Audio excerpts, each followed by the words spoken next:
Dear student, JPSC digital study में आपका स्वागत है। आज 10th सोशल साइंस में आपका टॉपिक है दामोदर घाटी परियोजना। तो दामोदर घाटी परियोजना के संदर्भ में अध्ययन करेंगे। इसके पहले आपने भाखड़ा नागल बांध परियोजना के संदर्भ में अध्ययन किया। किस तरह से नदी घाटी परियोजनाएं बहुउद्देशीय उद्देश्यों की पूर्ति करने के लिए, विविध लक्ष्यों को प्राप्त करने के लिए इन परियोजनाओं का निर्माण किया गया।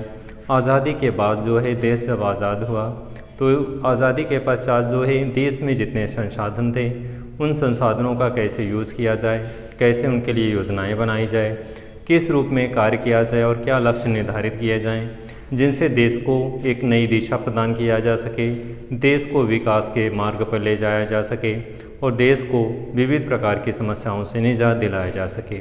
इन सभी बिंदुओं को ध्यान में दृष्टिगत रखते हुए भारत सरकार ने इन परियोजनाओं के माध्यम से देश को विकसित करने की दिशा में कार्य किया।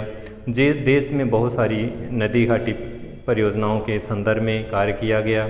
नदियों पे बांध बनाया गया, विद्युत उत्पादन के कार्य के दृष्टिकोण से किया गया, कृषि के क्षेत्र को विकास करने के उद्देश्य से इन परियोजनाओं को आगे बढ़ाया गया, मत्स्य पालन, लोगों को रोजगार, औद्योगिक इकाइयों को बिजली उत्पादन प्रदान करने के लिए इन योजनाओं को क्रियान्वित किया गया।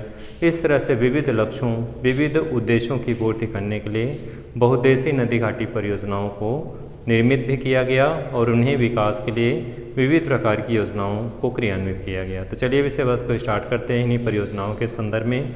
और आज का जैसा कि परियोजना के संदर्भ में हम लोग अध्ययन करेंगे दामोदर घाटी नदी घाटी परियोजना, इसके संदर्भ में। तो विषय वस्तु को आगे बढ़ाते हैं। दामोदर घाटी परियोजना हुगली की सहायक नदी दामोदर पर निर्मित की गई है। तो यह जो है पश्चिम बंगाल में है। तो जो है दामोदर घाटी परियोजना जो है हुगली की सहायक नदी दामोदर पर निर्मित की गई है। तो इसको ध्यान रखेंगे कि कहाँ पे निर्मित की गई है। हुगली जो है मुख्य नदी है और इसकी सहायक नदी क्या है, दामोदर। जैसा कि यमुना नदी, गंगा नदी है, गंगा नदी है, तो इसकी जो सहायक नदी है कौन सी है, तो गंगा नदी की जो सहायक नदी है यमुना है। यमुना जो है क्या है, गंगा की सबसे बड़ी सहायक नदी है। तो इस तरह से जैसे गंगा की सहायक नदी यमुना है, उसी तरीके से हुगली की सहायक नदी क्या है, दामोदर नदी। तो दामोदर नदी पे क्या है, यह परियोजना निर्मित की गई है। दामोदर नदी का उद्गम जो है झारखंड के छोटा नागपुर की पहाड़ियों से होता है।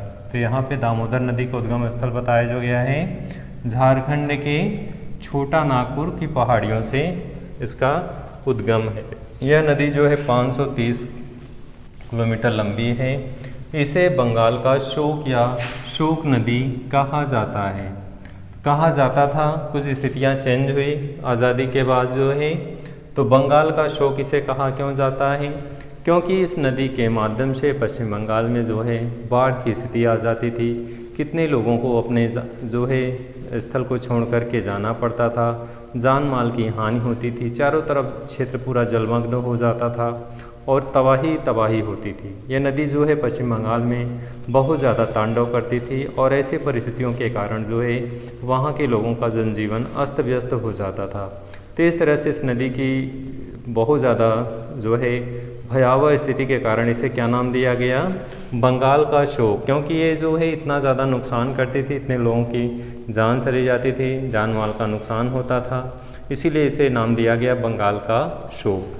तो इस तरह से बंगाल का शोक नाम कहा जाता था। लेकिन 1948 में जो सेंट्रल गवर्नमेंट ने, भारत सरकार ने जो है इसके नदी के जो है बाढ़ को नियंत्रित करने के लिए जो है भारत सरकार ने दामोदर घाटी के विकास के लिए दामोदर घाटी निगम की स्थापना की। तो यहाँ पे दामोदर घाटी निगम की स्थापना की। इस निगम के पीछे जो स्थापना की गई, केंद्र सरकार ने दामोदर घाटी निगम की जो स्थापना की, इसके माध्यम से जो है आर्थिक सहायता प्रदान की गई और बाढ़ को नियंत्रित करने के लिए विविध योजनाएं क्रियान्वित की गई कि इस नदी के बाढ़ को कैसे नियंत्रित किया जाए, जिससे बंगाल का शोक के नाम से जो ये जाना जाता है नदी है, इसको जो है इस नाम को किस रूप में हटाया जाए। क्योंकि इस नदी के कारण जो है बहुत ज़्यादा तबाही होती थी, लोगों को जान माल का नुकसान होता था।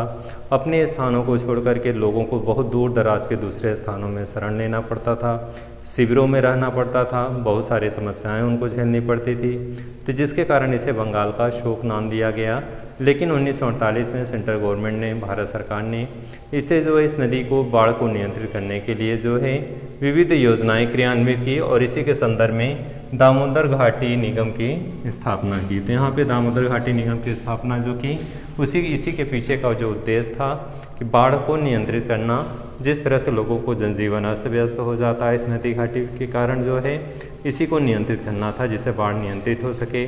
मिट्टी का कटाव तीव्र गति से कट जाता था, बहुत ज़्यादा जनजीवन अस्त व्यस्त हो जाता था, संचार साधन डिस्टर्ब हो जाते थे, सभी जो है परिवहन के साधन बाधित हो जाते थे। तो ऐसे परिस्थितियों में जो है सेंट्रल गवर्नमेंट ने इस दामोदर घाटी निगम की स्थापना के कारण जो है इसके बाढ़ को नियंत्रित करने का प्रयास किया।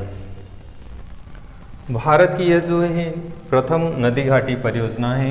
डियर स्टूडेंट, इस चीज़ को लर्न रखेंगे कि यह भारत की जो है क्या है, प्रथम नदी घाटी परियोजना है। जहाँ पे भी महत्वपूर्ण लगेगा हम आपको इंडिकेट करते रहेंगे। बोर्ड एग्जाम में बहुत सारे ऐसे क्वेश्चन आते हैं, जब आप एक एक प्रश्न को जो है अभी से जो है उसको अंडरलाइन करते रहेंगे, अभी से उसको अभ्यास करते रहेंगे तो आपका तैयार होता रहेगा। तो यहाँ पे भी महत्वपूर्ण बिंदु है, क्वेश्चन है कि भारत की जो है प्रथम नदी घाटी परियोजना कौन सी है, दामोदर घाटी परियोजना है।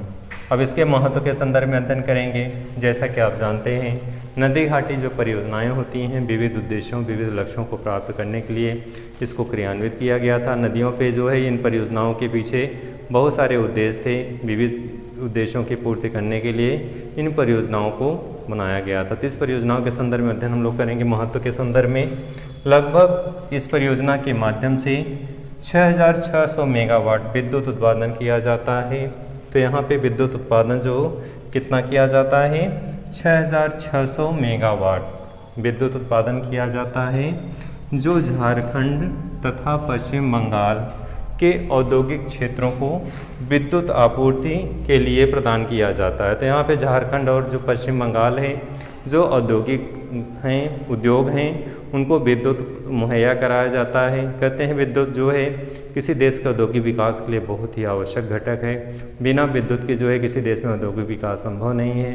तो ऐसे परिस्थितियों में इस परियोजना के माध्यम से झारखंड और पश्चिम बंगाल को विद्युत उत्पादन प्रदान किया जाता है इन औद्योगिक क्षेत्रों को, और इसके माध्यम से वहाँ के लोगों को रोज़गार, वहाँ के औद्योगिक विकास में इस परियोजना के माध्यम से बहुत ही सहायता प्राप्त होती है। अगला है, इस परियोजना से पश्चिम बंगाल में जो है पश्चिम बंगाल को बाढ़ मुक्त किया गया है।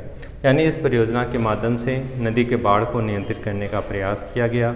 बाढ़ के कारण जो है लोगों का जनजीवन अस्त व्यस्त हो जाता था, परिवहन के साधन डिस्टर्ब हो जाते थे, लोगों की आर्थिक स्थिति गड़बड़ हो जाती थी। बाढ़ जब तक रहता था लोगों को रोज़गार नहीं मिलता था, अपने घरों को छोड़ करके जाना पड़ता था, विविध प्रकार की समस्याओं से जूझना पड़ता था। तो ऐसे परिस्थितियों में सरकार ने इस परियोजना के माध्यम से यहाँ के बाढ़ को नियंत्रित करने का प्रयास किया। तो बाढ़ को मुक्त कराया गया इस परियोजना के माध्यम से। अगला है मृदा संरक्षण। जैसा कि आप जानते हैं, जल का जब बहाव तीव्र गति से होता है तो जो मिट्टी का जो ऊपरी हिस्सा होता है वो कट करके बह जाता है। जल अपने साथ बहाव में, तीव्र गति के बहाव में उसे अपने साथ लेके जाता है। तो ऐसे स्थिति में मृदा की गुणवत्ता भी समाप्त हो जाती है और मृदा का कटाव भी तीव्र हो जाता है। तो इस परियोजना के माध्यम से मिट्टी के कटाव को रोका गया, मृदा जो बह करके दूर चली जाती थी, तो यानी इस प्रकार से मृदा को संरक्षित किया गया। मृदा क्षरण पर रोक लगाई गई इसी परियोजना के माध्यम से। अगला है सिंचाई। पश्चिम बंगाल और झारखंड, जिसमें 74 लाख हेक्टेयर भूमि पर जो है क्या किया गया, सिंचाई किया गया। सिंचाई किया जाता है इतने क्षेत्र में, और इस तरह से जो है बड़े भूभाग को सिंचित करके कृषि क्षेत्र में उत्पादन में वृद्धि करने का प्रयास किया गया। सिंचाई के साधनों के विकास से जो है कृषि की मात्रा अधिक उत्पादित होती है, और इस तरह से इस परियोजना के माध्यम से सिंचाई के क्षेत्र में विकास हुआ, और इसी के विकास के कारण ही इस क्षेत्र में खाद्यान्न एवं जूट का अतिरिक्त उत्पादन हुआ।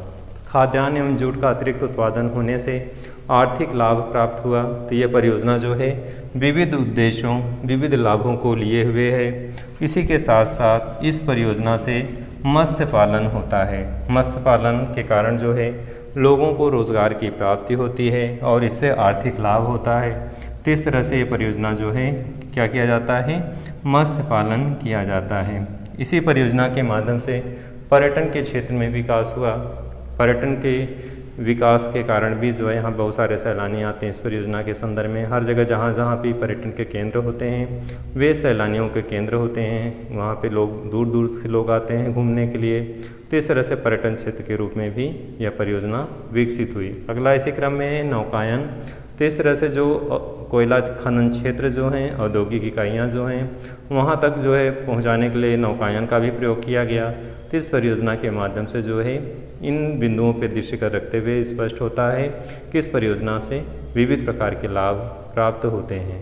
डियर स्टूडेंट, आज की वीडियो में आपने अध्ययन किया कि किस तरह से दामोदर घाटी परियोजना, उसका स्वरूप क्या है, किस रूप में कहाँ पे स्थापित किया गया है, उसका महत्व क्या है, इन बिंदुओं पे आपने अध्ययन किया। तो इस वीडियो में विषय वस्तु कहीं समाप्त करते हैं।